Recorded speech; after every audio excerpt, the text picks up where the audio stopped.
Selamat mendengarkan podcast ini. Saudaraku,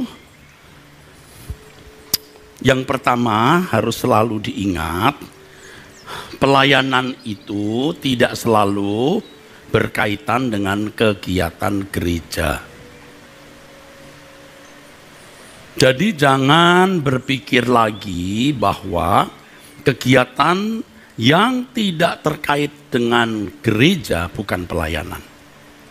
Ini pikiran yang salah, saudaraku. Pikiran yang keliru.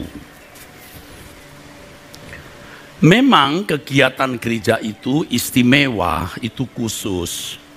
Artinya memiliki proyeksi untuk mengubah manusia.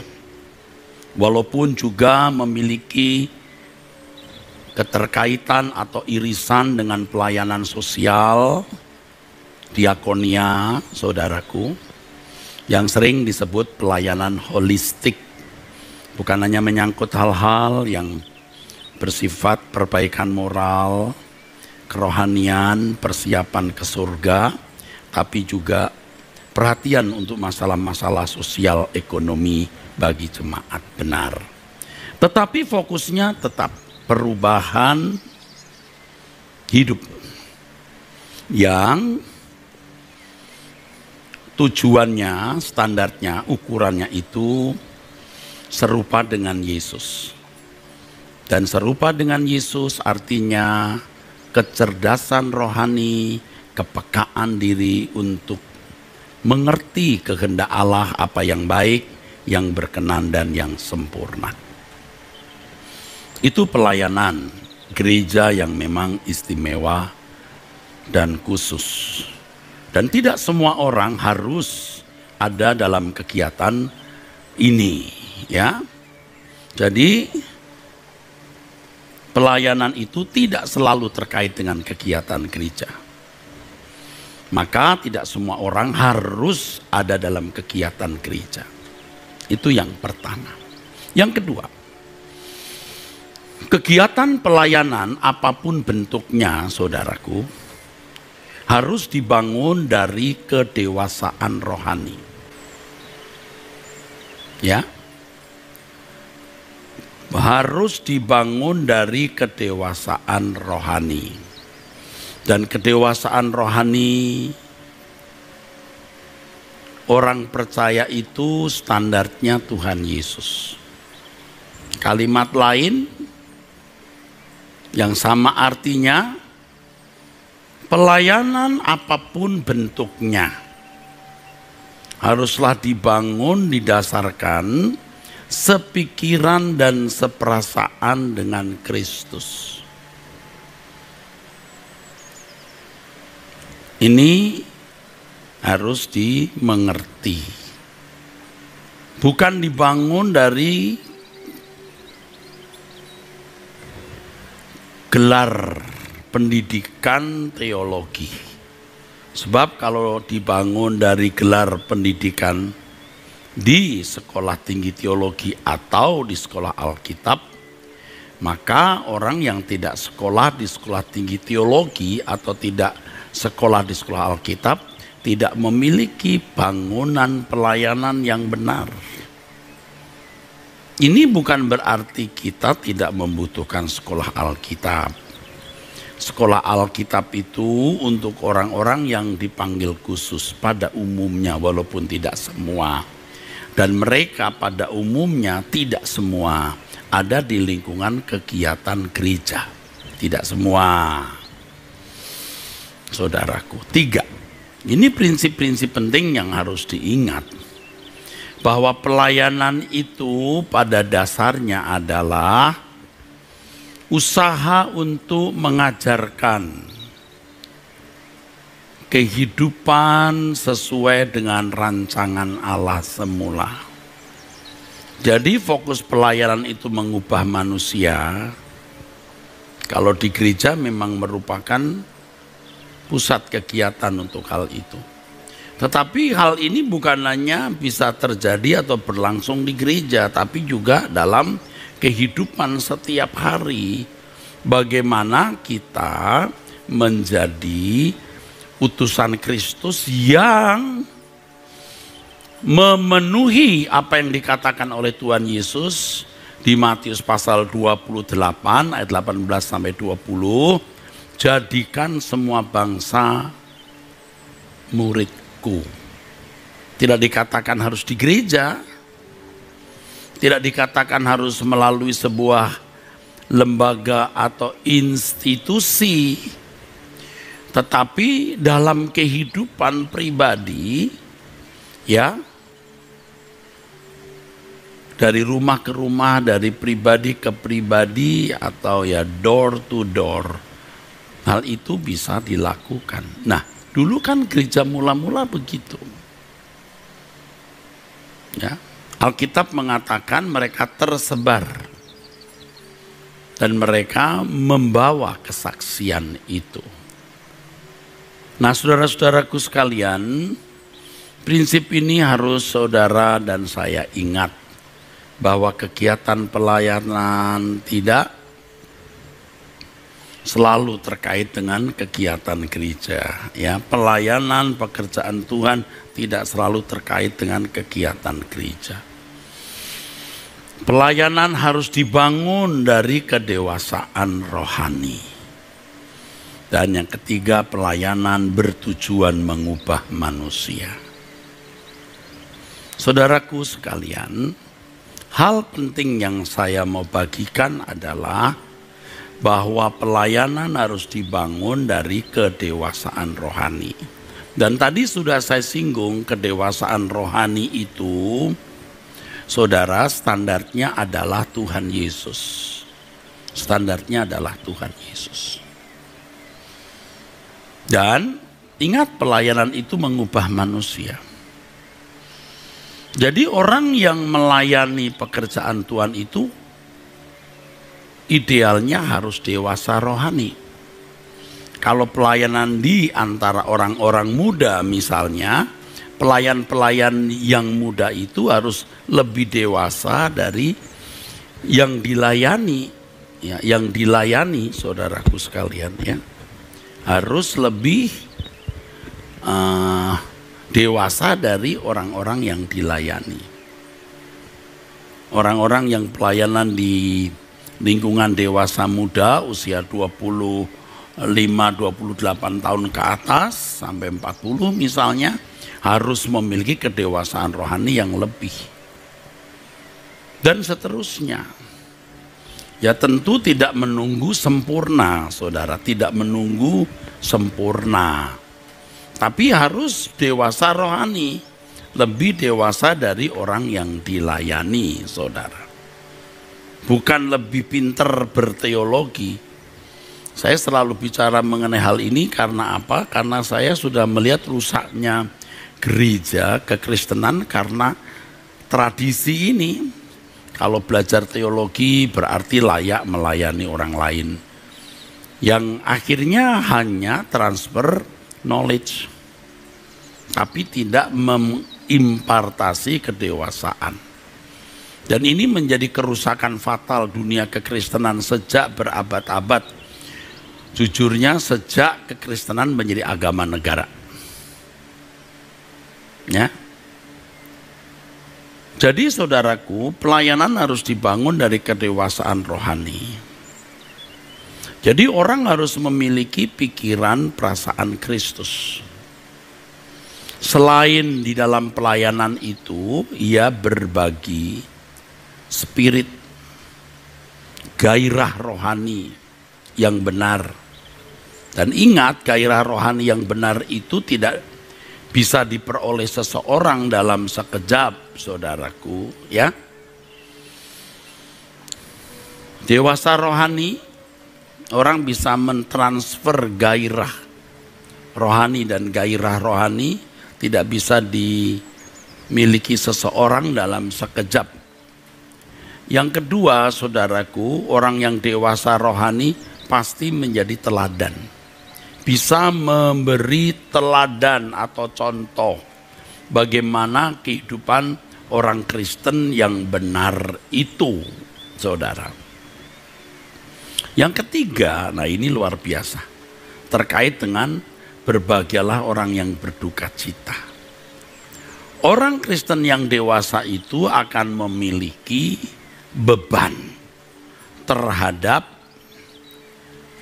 jiwa-jiwa yang terhilang, terhadap keselamatan orang lain, ya, beban, saudaraku. Ia bisa berperasaan seperti Tuhan yang menangisi Yerusalem. Jadi saudara, melayani itu bukan sekedar bertujuan supaya orang menjadi anggota gereja, bukan sekedar supaya diberkati secara finansial, mengalami mujizat, jalan keluar dari berbagai masalah hidup. Tetapi hidup yang diubah. Sebab kalau tidak, kalau dalam lingkungan orang percaya tidak melakukan kehendak Bapa, diusir.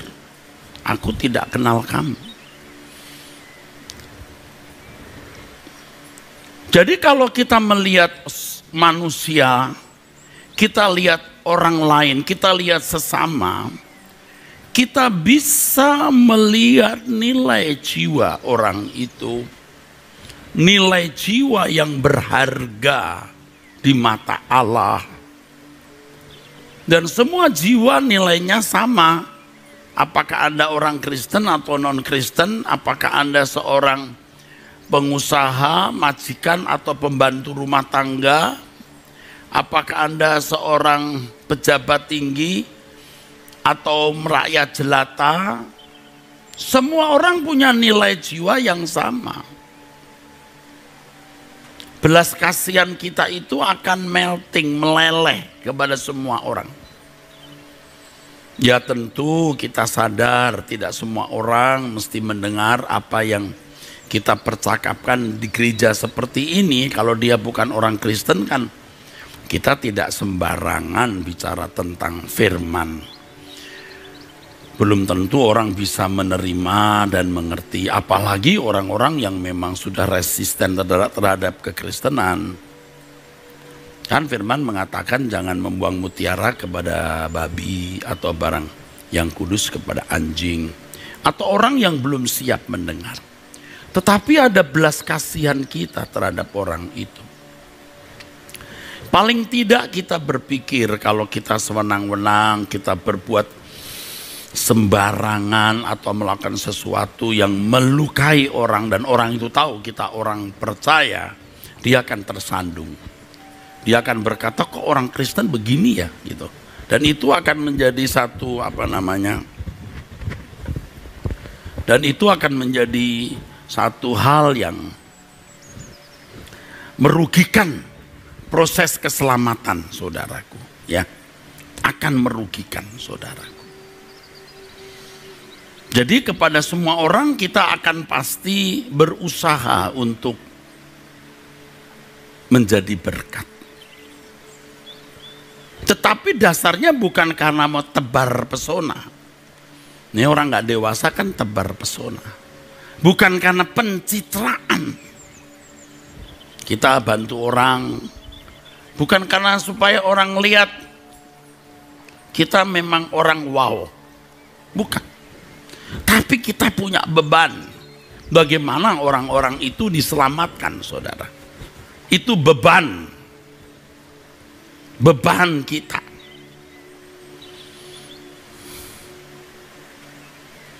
Di tengah-tengah wabah COVID ini, saudara, di mana orang-orang mengalami kesulitan ekonomi, kita berpikir seakan-akan kita bagian dari mereka.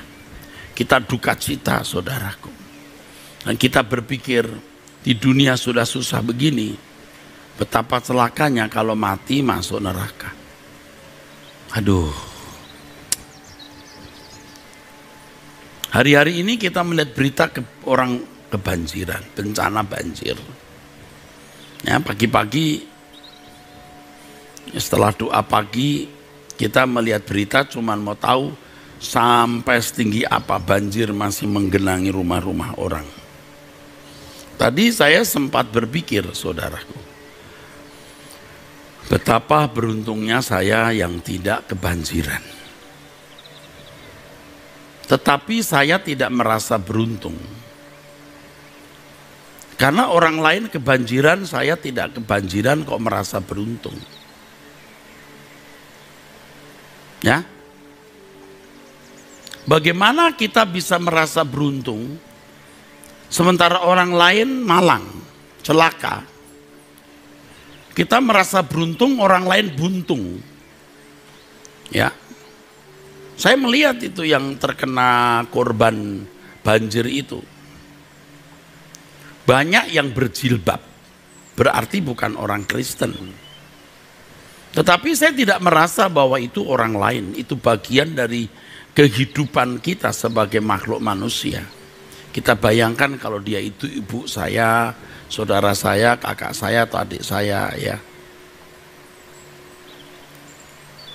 Sudah makan belum ya? Sudah dapat bantuan belum ya? Kalau dulu banjir, saya dengan istri saya mencoba ya untuk datang ke tempat korban banjir. Mobil saya juga dipakai untuk ngangkut-ngangkut orang yang sudah keluar dari lingkungan banjirnya, kita ikut angkat-angkat. Ya. Mungkin kesannya pencitraan, tetapi waktu itu saya ditelepon oleh Pak Jones dan Pak Timotius Tan, Pak, jemaat kita itu ada di dalam sini, tidak tahu gimana. Nah, saya datang dengan istri saya dan ternyata mobil yang saya bawa memang berguna. Bukan hanya mengantar jemaat yang saya kenal, tapi jemaat yang tidak saya kenal. Dan ternyata juga orang-orang Kristen, maksud saya klaster itu klaster orang-orang Kristen, saudara. Jadi tidak sedikit yang mengenal saya. Nah, saya berkata begini juga bukan untuk tebar pesona atau pencitraan. Dari dulu saya memang punya jiwa begitu. Tadi iseng-iseng cerita, istri saya dulu ada jemaat kebakaran. Maksud saya lingkungannya kebakaran dan salah satu rumah harus dipertahankan jangan sampai terbakar. Kalau sampai terbakar maka seluruh kompleks jemaat yang rata-rata orang Bangka Belitung bisa habis. Ya, mereka sudah bawa, saya lihat anggota remaja yang nangis bawa memeluk itu mesin tik merek Brother itu, jadi ingat sambil bawa ya nangis bawa mesin tik saja. Saya tanya, papa mana? Di dalam, panggil saya masih kak, dalam kak, lagi beres-beres surat. Saya lari di belakang rumah itu ada gang kecil. Ada satu rumah yang harus dipertahankan supaya tidak merembet ke wilayah. Wah, api besar, orang turun dari rumah, kan mereka menyiramnya dari atas. Orang turun, tapi saya tahu kalau rumah ini sampai ikut kebakar, wah ini bisa. Orang turun, saya naik sendiri, saudara. Bukan sok, itu memang kejadian benar, saya naik sendiri. Naik, jangan turun, naik. Saya naik sendiri di atas. Jadi orang teriakin saya tetap naik saja. Karena saya naik, orang lain ikut naik lagi. Jadi bukan hanya hari ini saya masuk di lingkungan orang banjir pakai celana pendek. Ya dari dulu memang sudah begitu, saudara. Sejak remaja, pemuda kita pelayanan memang sudah begitu. Ya. Erupsi Gunung Sinabung, erupsi Gunung Merapi, kita semua ikut terlibat. Kita ikut hadir, saya sendiri hadir di sana. Tidak ada foto, enggak masalah. Karena kita bukan mau difoto. Jadi kembali soal banjir tadi. Kalau kemarin dulu banjir kita bisa membantu, lalu kami beli 2 perahu karet. 2 perahu karet yang besar supaya bisa membantu mereka. Karena saya melihat pentingnya perahu, saudara. Hari ini orang banjir kita tidak bisa kemana-mana karena COVID, dan tentu kita harus bijak ya untuk menjaga diri kita demi orang di sekitar kita juga. Tetapi hati kita juga merasa ada yang kurang kurang bahagia. Ya. Ditunjukkan ke saya tadi banjir-banjir ini kayaknya ada yang belum surut. Aduh, mereka harus tidur di atas tikar plastik. Ya pasti angin kencang atau kamar, maksud saya toiletnya toiletnya juga tidak memadai. Pasti ya situasi begini nih. Belum lagi nanti bersih-bersih rumah, banyak kutu air, gatel-gatel, aduh. Kita untung, tapi banyak orang buntung. Tetapi itu masih hal yang bersifat fana. Bagaimana kalau itu bersifat kekekalan? Bagaimana kita bisa tega melihat orang masuk ke dalam api kekal? Nah, oleh sebab itu benar firman Tuhan ya. Kasihlah sesamamu manusia seperti kamu mengasihi dirimu sendiri. Kita harus bisa mengasihi diri kita sendiri secara benar, baru kita bisa mengasihi orang lain. Bagaimana kita bisa mengasihi diri kita secara benar? Nah, keselamatan itu. Bagaimana dalam konteks Kristen ya, kita bisa melakukan kehendak Bapa supaya tidak tertolak. Itu dulu. Ya, kita harus meratapi dan menangisi diri kita sendiri. Bagaimana kita bisa melakukan kehendak Bapa? Kalau kita tidak bisa melakukan kehendak Bapa atau gagal, kita harus benar-benar gusar diri kita dulu. Ingat, pelayanan harus dibangun dari kedewasaan rohani. Apakah di kegiatan di lingkungan gereja atau di luar di lingkungan gereja, yang semua tujuannya mengubah manusia untuk kembali ke rancangan Allah semula. Kitanya harus sudah dibawa kepada proses itu. Ya, kita harus dibawa kepada proses itu. Kita harus benar-benar menyadari bahwa kita sedang dalam proses itu. Ada pertumbuhan makin serupa dengan Yesus. Harus kita bisa sadar, kita bisa rasa. Kesucian itu bisa dinikmati. Bukan abstrak. Di mata orang abstrak, pasti. Tapi di mata kita tidak boleh abstrak. Kesucian itu abstrak, ya sulit dijelaskan. Ya tidak bisa dilihat oleh orang lain. Tetapi bagi kita masing-masing, kesucian tidak boleh abstrak. Harus jelas. Maksudnya apa? Maksudnya kesalahan apa yang masih kita lakukan? Hal apa yang di mata Allah mendukakan yang masih kita perbuat? Harus jelas. Kalau dulu kita sering mengatakan ampunilah ya Tuhan dosa yang tidak saya sadari. Itu dulu. Waktu masih kanak-kanak, masih muda. Sekarang kita tua loh. Kita sudah tua. Makin tua orang makin mengenal dirinya. Ketika di hadapan tahta pengadilan Kristus, tidak ada orang yang bisa berkata, saya nggak salah Tuhan, saya nggak tahu kalau itu salah. Tuhan tidak mungkin menghukum orang yang berbuat salah tanpa menyadari kesalahannya. Jadi kalau Tuhan sampai menghukum orang salah, di mana orang tidak menyadari kesalahannya, itu Tuhan yang jahat. Tuhan itu tidak jahat. Orang yang tidak mau menyadari kesalahannya itu jelas. Nah, oleh sebab itu kita harus mengerti pertumbuhan kita, apa-apa yang masih salah, yang kita lakukan, apa-apa yang tidak patut, yang masih kita perbuat. Kita harus sadar, saudaraku. Kita tidak bisa bilang, oh saya tidak menyadari kesalahan itu. Tidak bisa. Karena kalau orang percaya pasti dipimpin oleh Roh Kudus. Roh Kudus pasti berbicara. Jadi kalau sampai orang tidak mengenali salahnya itu, karena orang itu memang tidak mau. Tidak mau disadarkan. Kalau kita serius, ini saudara pelajari ya, saya sedang pelajari dan saya terus pelajari ya. Begitu kita bangun tidur, kita terus seperti orang merajut teliti apa yang saya omong, apa yang saya lakukan, masih berkenan enggak. Nanti ada melesetnya memang. Memang nanti ada melesetnya, saudaraku. Jadi memang ada melesetnya. Dan kita harus bertobat.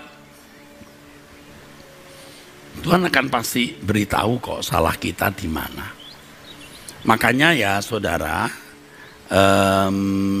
Alkitab juga mengajarkan kepada kita harus membuka diri untuk diperiksa. Kalau orang sibuk melihat jumlah depositonya belum banyak, aku belum punya barang seperti yang orang lain punya, sudah sibuk dia ngurusin perkara-perkara dunia ini. Tetapi kalau seseorang memeriksa diri dengan seksama, Tuhan pasti beritahu. Sehingga ketika dia di hadapan Tuhan, ditunjukkan kesalahannya, lalu dia berkata, aku tidak ngerti Tuhan salahku. Kamu bukan tidak ngerti, kamu tidak mau mengerti. Karena kamu tidak mengurusi. Nah, sederhana saja contoh kalau seorang pegawai yang harus mengerjakan satu pekerjaan, misalnya mengoperasikan mesin, lalu mesin itu rusak, lalu tanya bos, kamu kenapa ini enggak? Saya nggak ngerti bos. Loh, kamu nggak periksa, mestinya diperiksa pagi mau mulai kerja diperiksa dulu, lalu selesai kerja diperiksa lagi, setelah 5 tahun atau 2 tahun turun mesin, tanggung jawabmu, bukan jebret udah main situ lalu ya sembarangan, sambil nunggu mesin jalan dia main catur, dia main gadget. Begitu ada bunyi kletik-kletik, ini ada suara nggak beres, mesti periksa. Jangan setelah rusak baru saya tidak tahu ada kesalahan. Nggak bisa. Aduh. Kita periksa diri kita dulu, saudara. Dan kita harus bisa menghayati betapa dahsyatnya api kekal itu. Supaya kita terhindar dari api kekal itu.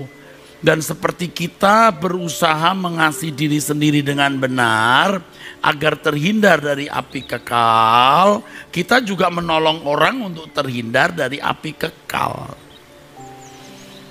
Ya, kita harus duka cita terhadap keadaan kita yang belum seperti Allah kehendaki, yang berarti juga petokweto pneumati, miskin di hadapan Allah, berduka cita karena kesalahan, berduka cita karena kita belum mencapai target yang Allah kehendaki. Itu yang saya jelaskan minggu lalu.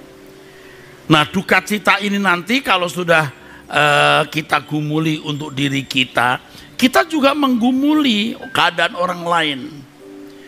Jadi kita bekerja bukan karena mesin atau bukan karena seperti mesin atau secara otomatis atau karena maksud-maksud tertentu.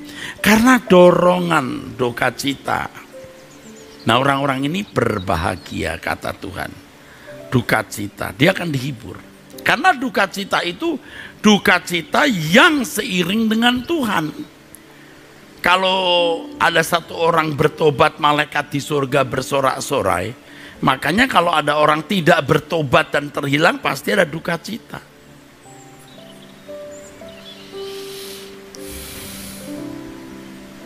Ya, makanya pelayanan harus dibangun dari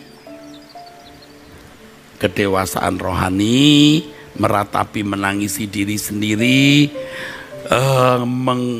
perasaan ngeri dahsyatnya lihat api kekal, dan ingin orang lain juga diselamatkan. Kalau tidak begitu, biar jadi pendeta, biar jadi teolog, pasti dia hidup untuk dirinya sendiri.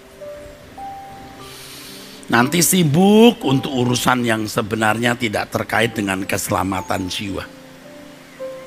Nah, sesatnya banyak teolog adalah mereka jadikan ilmu itu untuk mencari nafkah, untuk aktualisasi diri, untuk perdebatan, sampai dikesankan kalau tidak punya ilmu ini nggak selamat.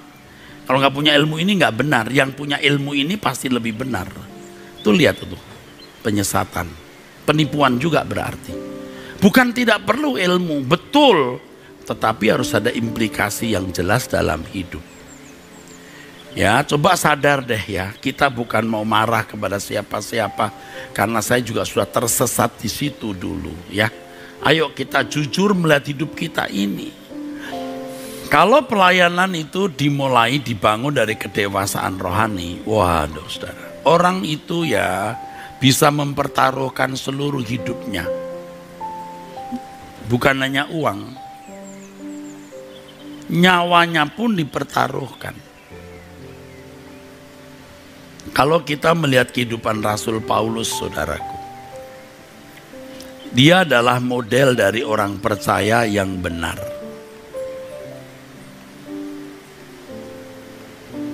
Bagaimana kecintaannya kepada Tuhan dengan prinsip bagiku hidup adalah Kristus dan mati adalah keuntungan. Ya. Di dalam kesaksiannya dia berkata, kamu tahu bagaimana aku hidup di antara kamu sejak hari pertama aku tiba di Asia ini. Dengan segala rendah hati aku melayani Tuhan. Dalam pelayanan itu aku banyak mencucurkan air mata dan banyak mengalami pencobaan dari pihak orang Yahudi maupun baik dari pihak orang Yahudi yang mau membunuh aku. Sungguh pun demikian, aku tidak pernah melalaikan apa yang berguna bagi kamu. Semua aku beritakan dan ku ajarkan kepada kamu, baik di muka umum maupun dalam perkumpulan-perkumpulan di rumah. Ya. Tetapi sekarang sebagai tawanan roh aku pergi ke Yerusalem dan aku tidak tahu apa yang akan terjadi atas diriku di situ. Selain daripada yang dinyatakan Roh Kudus dari kota ke kota kepadaku bahwa penjara dan sengsara menunggu aku. Coba saudara. Ini beban. Ia tidak menghiraukan nyawanya sedikit pun. Asal saja dia dapat menyelesaikan tugas yang dipercayakan Tuhan kepadanya. Dia mengatakan ini kepada tua-tua di Efesus, maksudnya tua-tua Efesus, saudaraku. Dan dia mengatakan bahwa mereka tidak akan melihat muka Paulus lagi sejak itu.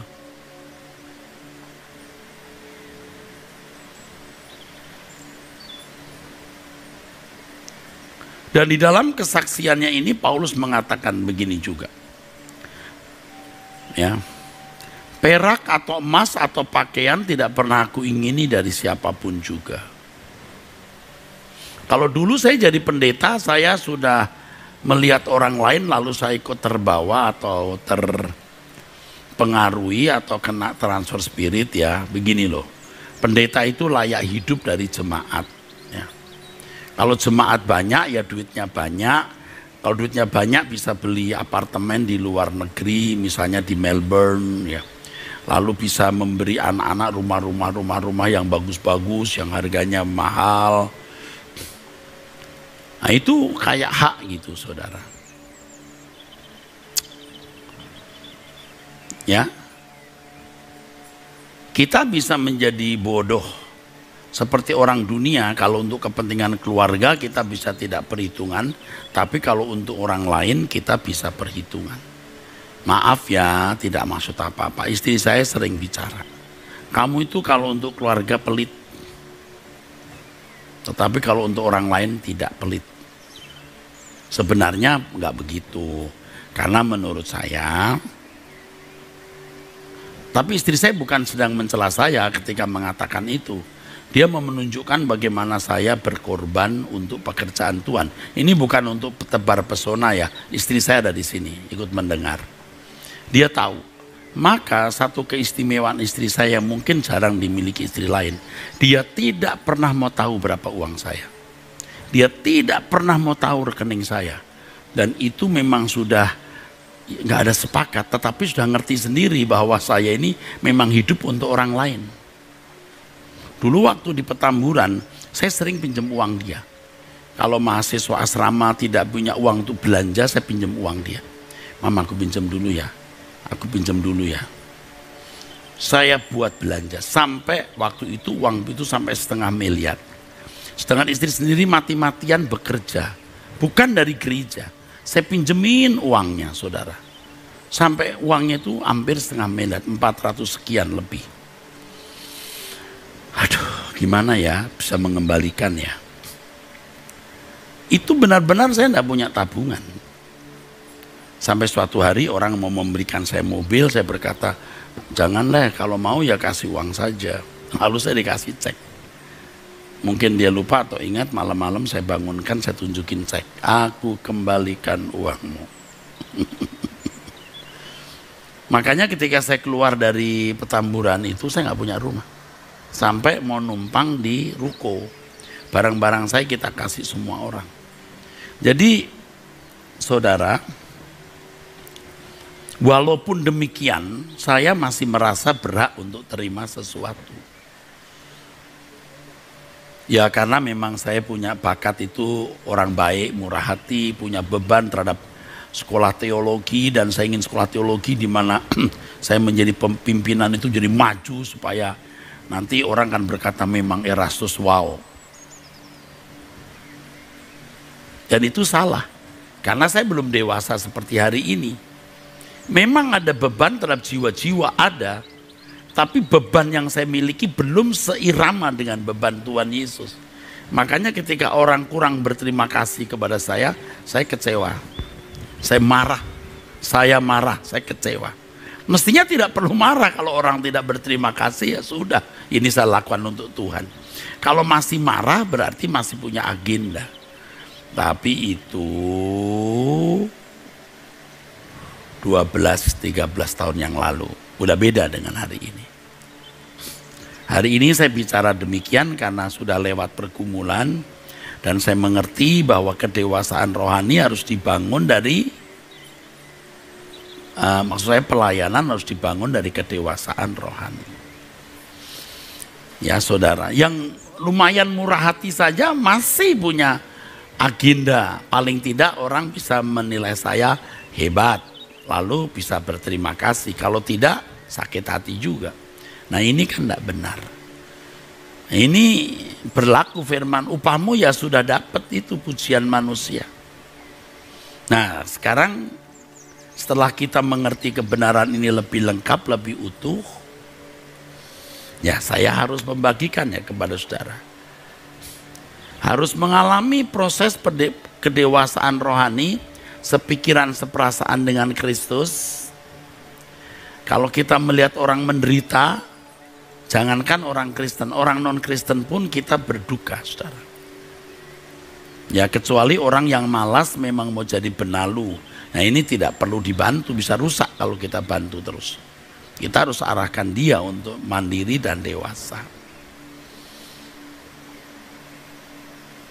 Nah beban seperti ini kita nikmati, dan indahnya Tuhan menikmatinya. Tuhan melihat orang-orang yang mengasihi sesamanya dengan tulus, itu menjadi penghiburan bagi Tuhan. Seperti Nuh itu anak penghiburan. Dia membuat bahtera begitu lelah dan mengajak orang masuk bahtera. Dia tidak mengajak orang membuat bahtera loh. Dia mengajak orang masuk bahtera. Soal membantu atau tidak membantu nomor 2. Dia memberitakan kebenaran. Begitu dikatakan di dalam surat pastoral. Ya, dia mengajak orang masuk bahtera, bukan membangun bahtera. Jadi dia bangun bahtera itu dengan keluarganya demi orang lain. Dan ini jadi anak penghiburan, saudaraku. Jadi kalau kita sudah mengerti kebenaran ini, perjuangan dan jasa yang pernah kita lakukan jadi tidak berarti, karena di situ masih ada agenda pribadi. Walaupun menakjubkan juga perjuangan kita, pengorbanan kita tidak umum juga, luar biasa. Tetapi bukan berangkat dari beban yang mengasihi sesama seperti perasaan Tuhan. Kalau seseorang memiliki beban, ya perasaan, seperti perasaan yang dimiliki oleh Tuhan, tidak mungkin dia menyalahgunakan pelayanan. Tidak mungkin dia mencari keuntungan dalam pelayanan.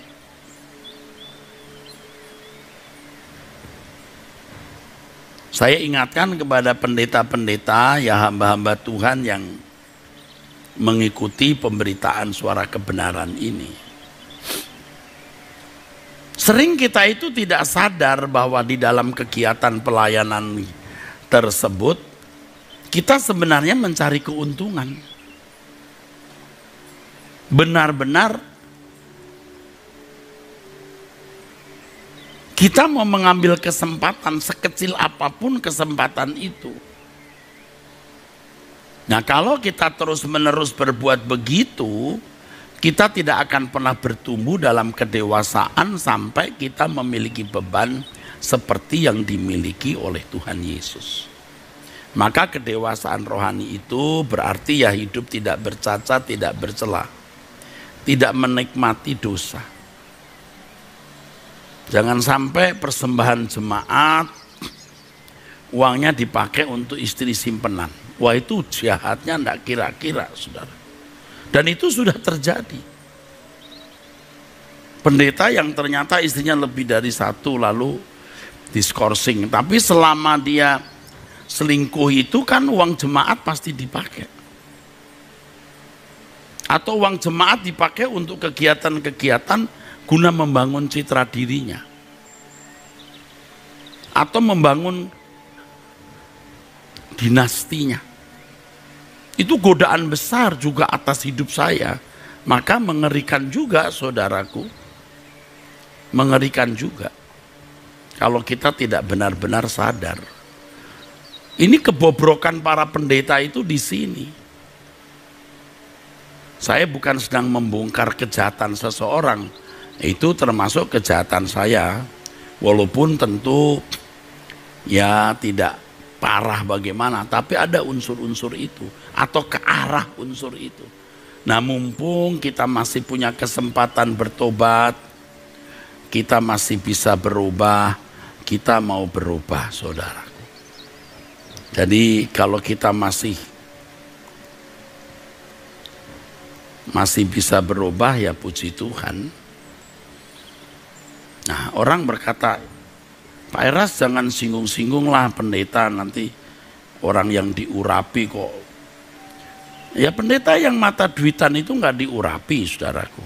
Pasti bukan, saudara. Ini kan juga demi keselamatan pendeta itu dan keluarganya dan jemaat yang dilayani. Kalau ada pendeta mendengar khotbah ini.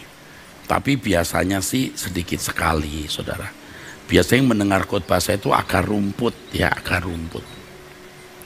Jemaat-jemaat atau hamba-hamba Tuhan dari wilayah GSKI yang saya menjadi ketua sinodenya lalu masih menaruh respek. Dan tentu tidak semua pendeta GSKI juga menaruh respek ke saya juga tahu dan saya nggak peduli. Ya, yang merasa sudah pintar, cakap, yaitu ya sudah, lu pintar sana. Tapi yang rendah hati saya ajak, ayo kita berubah, kita bertobat. Kita tiarap dulu, nggak usah banyak bicara. Benahi diri dengan baik, bertumbuh dengan baik, sebab pelayanan itu dibangun dari kedewasaan rohani dan tujuannya mengubah orang. Nah, bagi Bapak Ibu yang tidak pernah sekolah teologi, tidak pernah menjadi pejabat gereja, itu tidak tertutup kemungkinan untuk melayani Tuhan. Paling tidak engkau ubah pasangan hidupmu, anak-anakmu, begitu saudaraku. Nah, lewat proses tersebut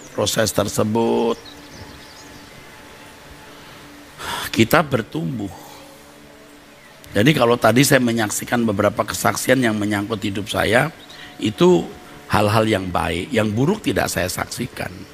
Tapi banyak yang buruk. Hanya saya tidak ngomong saja. Sebab saya tinggalkan, saya tidak mau mengulangi.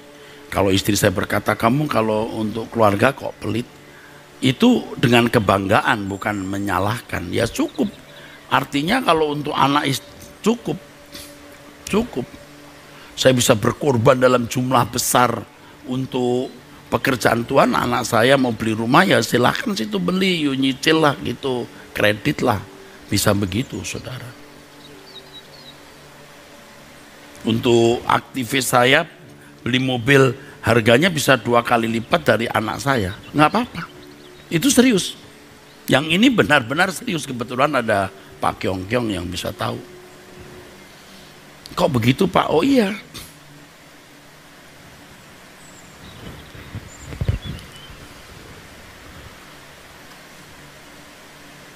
Jiwa-jiwa itu banyak yang terhilang.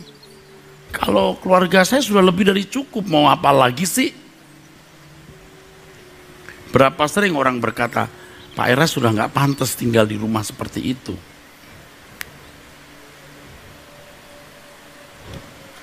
Senyum. Kita mau mati nih.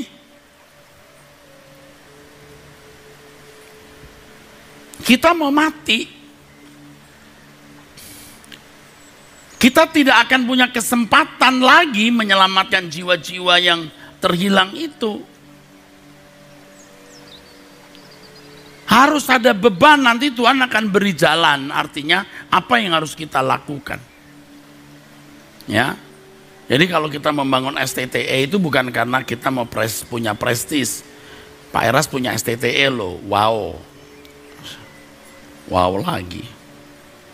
Bukan, kita mau persiapkan mereka menjadi hamba-hamba Tuhan yang benar. Maka mahasiswa STTE saya wajibkan ikut doa pagi jam 5. Nggak boleh nggak berdoa. Saya katakan kalau kamu sampai doa pagi saja sudah nggak ikut, kamu secara moral umum sudah nggak benar. Jangan sampai saya bacain nama kamu depan umum nanti. Siapa yang nggak doa pagi? Ya itu kan keterlaluan, kayak anak kecil. Harus dewasa. Apalagi dosen-dosennya harus ikut doa. Sebab pemimpin STTE-nya saja sudah kurang tidur, kerja begitu capek, lelah, masih bangun jam 4 pagi atau 4:15 untuk persiapan jam 5 doa. Nggak sulit kalau itu hal yang berharga mulia. Aduh, jam 5 pagi itu nggak masalah. Kalau kita mau jalan-jalan ke luar negeri bangun jam 3 juga bangun. Ibu-ibu mau pesta kawin tuh, jam 2 pagi pergi ke salon. Gila nggak? Buat merias. Untuk Tuhan kita merias jiwa kita. Jam 5 pagi bangun. Besok jam 5 pagi kita bangun. Amin.